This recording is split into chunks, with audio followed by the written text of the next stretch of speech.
जमीयत उलेमाए हिंद के प्रमुख मौलाना अरशद मदनी ने असम के मुख्यमंत्री हेमंत बिस्वा शर्मा पर एक तीखा हमला बोल दिया है। सोशल मीडिया पर वायरल क्लिप्स में मौलाना मदनी बोलते हुए नजर आ रहे हैं कि असम के जो सीएम हैं वो बदबूदार किरदार है। मौलाना मदनी का ये बयान असम में चल रहे बेदखली अभियान को लेकर आया है और अब इस बयान को लेकर राजनीति काफी तेज हो गई।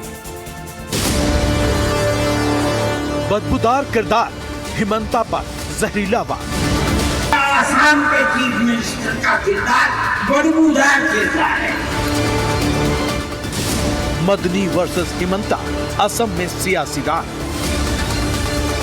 असम में बदबूदार किरदार वर्सेस घुसपैठ पर आर पार।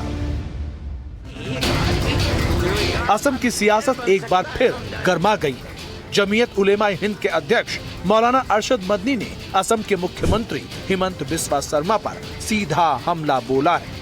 एक कार्यक्रम में मौलाना मदनी ने कहा है कि असम सीएम का किरदार बदबूदार है और असम में मुसलमानों को चैन से जीने नहीं दिया जा रहा है। मदनी ने यह बयान असम में चल रहे बेदखली अभियान और कथित मुस्लिम विरोधी नीतियों को लेकर दिया है। असम के चीफ मिनिस्टर का किरदार बदबूदार किरदार है, खराब किरदार है, मुसलमान को दफन करने का किरदार है। वो ये कहता है कि आसाम के सिवा आसाम के अंदर मर्दमशुमारी 71 नहीं, जैसे सारे हिंदुस्तान में 51 है, इसी तरह आसाम के अंदर भी 51 है। आप समझते हैं इसका असर? आज इसका असर ये होगा कि अगर 71 टूट जाए और 51 पर आ जाए तो आसाम के अंदर 1.5 करोड़ बच्चे और बड़े सब हिंदुस्तान से बाहर हैं। मौलाना अरशद मदनी ने मस्जिदों और अल्पसंख्यक मुद्दों पर बोलते हुए असम सरकार की नीतियों को निशाना बनाया। उन्होंने कहा कि असम में मुसलमानों के साथ भेदभाव हो रहा है और सीएम की सियासत नफरत फैला रही है।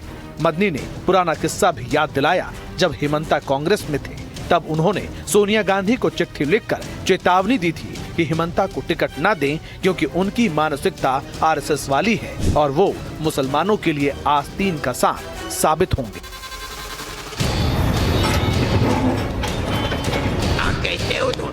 मदनी के आरोपों पर असम सरकार का दावा है कि बेदखली अभियान अवैध अतिक्रमण और घुसपैठ के खिलाफ है।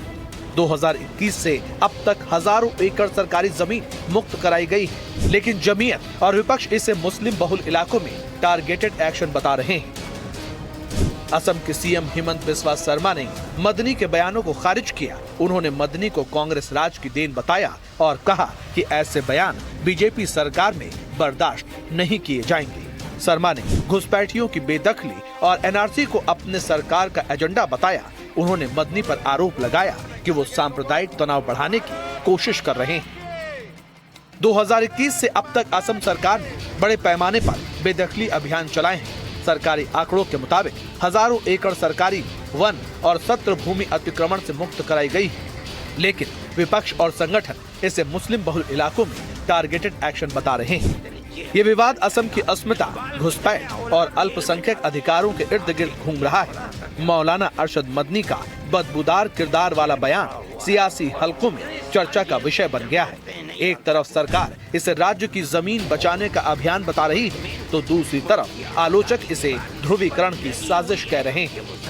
जाहिर है ये विवाद सिर्फ बेदखली तक सीमित नहीं है। असम में घुसपैठ और अस्मिता का मुद्दा लंबे समय से सियासी हथियार रहा है। ऐसे में मौलाना अरशद मदनी का नया बयान असम की सियासत को और गरमा सकता है, खासकर आने वाले चुनावों को देखते हुए। एनडीटीवी के लिए ब्यूरो रिपोर्ट।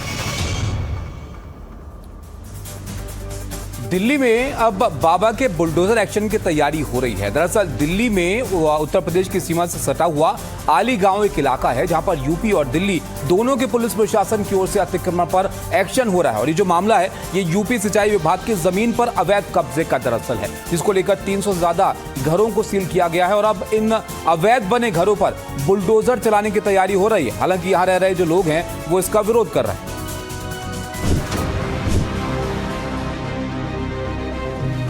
छोटे छोटे बच्चे कहाँ जाएंगे? खाने पीने को सुबह बच्चे भी बड़े भी सब भूखे प्यासे पड़े। ठंड का मौसम है, आप भी देख रहे हो, धीरे धीरे ठंडा होती जा रही है। लेकिन दिल्ली में अवैध तरीके से बने मकानों और अतिक्रमण पर लगातार बुलडोजर एक्शन दिख रहा है। ताजा मामला ओखला विधानसभा क्षेत्र का है, जहां के आली गांव में उत्तर प्रदेश के सिंचाई विभाग की जमीन पर अतिक्रमण के खिलाफ कार्रवाई हो रही है। यहां 300 से ज्यादा घरों और कई दुकानों को सील किया गया है। यहां हुई कार्रवाई के दौरान मौके पर बड़ी संख्या में उत्तर प्रदेश सिंचाई विभाग के अधिकारी और दिल्ली पुलिस, उत्तर प्रदेश की पुलिस और अर्धसैनिक बल को तैनात किया गया।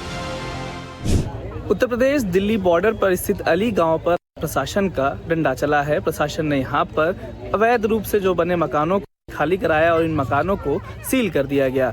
लोगों का कहना है कि यहां प्रशासन की जो टीम है वो अचानक से सुबह आई और उसके बाद लोगों को कहा गया कि वो घरों को खाली कर दें और खाली करने के बाद इन घरों को सील कर दिया गया। कुल 319 घरों को सील किया गया है।